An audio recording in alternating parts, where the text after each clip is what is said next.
छत्तीसगढ़ की राजधानी रायपुर में पुलिस ने 3000 से ज्यादा संदेहियों को गिरफ्तार कर उनके रिकॉर्ड्स का वेरिफिकेशन कर रही है। संदेहियों के पास से आधार कार्ड मिले हैं। ऐसे में कितने संदेही अवैध रूप से रह रहे थे, ये जांच के बाद ही पता चल पाएगा। लेकिन संदेहियों के रोहिंग्या और बांग्लादेशी एंगल पर सूबे की सियासत में खासा उबाल भी देखने को मिल रहा है। कांग्रेस प्रदेश सरकार की घेराबंदी कर रही है, तो बीजेपी भी कांग्रेस पर रोहिंग्या और बांग्लादेशियों के साथ खड़े होने का आरोप लगा रही है। इस रिपोर्ट में आपको डिटेल से बताते हैं।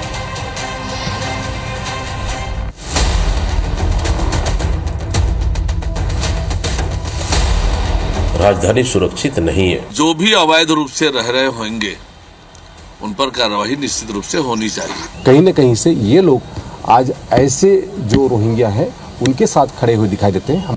ये तस्वीरें छत्तीसगढ़ की राजधानी रायपुर की हैं, जहां पुलिस ने घुसपैठ पर नकेल कसने के लिए अभियान छेड़ दिया है और छत्तीसगढ़ के अलग अलग इलाकों से 2000 से ज्यादा संदेहियों को हिरासत में लिया और अब इनका पुलिस लाइन लाकर वेरिफिकेशन किया जा रहा है।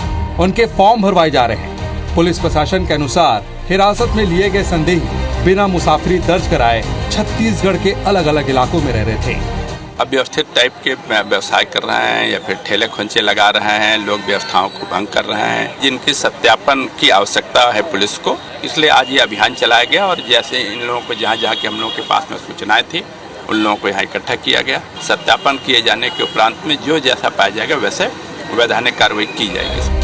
IBC 24 की टीम पुलिस लाइन रायपुर पहुंची और हिरासत में लिए गए संदेहियों से बातचीत की।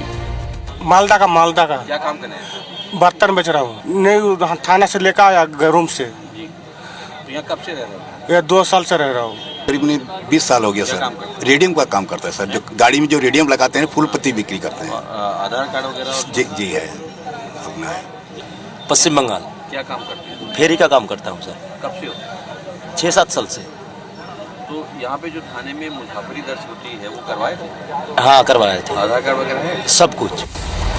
संदेही घुसपैठियों के हिरासत में लिए जाने के बाद सूबे में सियासत भी तेज हो गई है। कांग्रेस राज्य सरकार पर सवाल उठाते हुए कह रही है कि राजधानी रायपुर भी सुरक्षित नहीं रह गई। कौन है, क्या है? देखिए, हम तो लगातार इस चीज को सवाल उठाते रहे हैं कि राजधानी सुरक्षित नहीं है। राजधानी में कई संदिग्ध और कई अपराधी और मैं समझ राज्य से अन्य राज्यों से भी अपराधी यहाँ पे पैर पसार चुके हैं, गैंगस्टर पैर पसार चुके हैं। निश्चित रूप से जहाँ भी ऐसे परिस्थितियां और संदिग्ध दिखे उन पे कड़ी कार्रवाई करना चाहिए और अपराध को रोकना चाहिए। तो इधर भाजपा ने कांग्रेस पर पलटवार करते हुए कहा, रोहिंग्या और बांग्लादेशियों के खिलाफ लंबे समय से अभियान जारी है। जो भी अवैध रूप से यहाँ रह रहा है उस पर कार्रवाई होगी। साथ ही बीजेपी ने कांग्रेस पर रोहिंग्या और बांग्लादेशियों के साथ खड़े होने का आरोप लगाया। अवैधानिक रूप से रह रहे लोग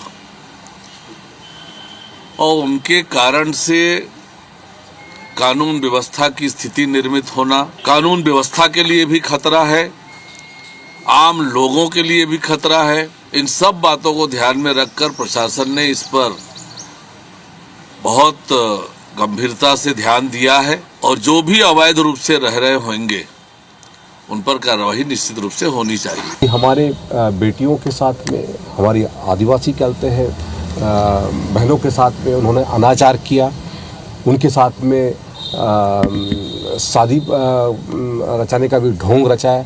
कहीं न कहीं से ये लोग आज ऐसे जो रोहिंग्या है उनके साथ खड़े हुए दिखाई देते हैं। हमारे छत्तीसगढ़ वासियों के साथ में खड़े दिखाई नहीं देते।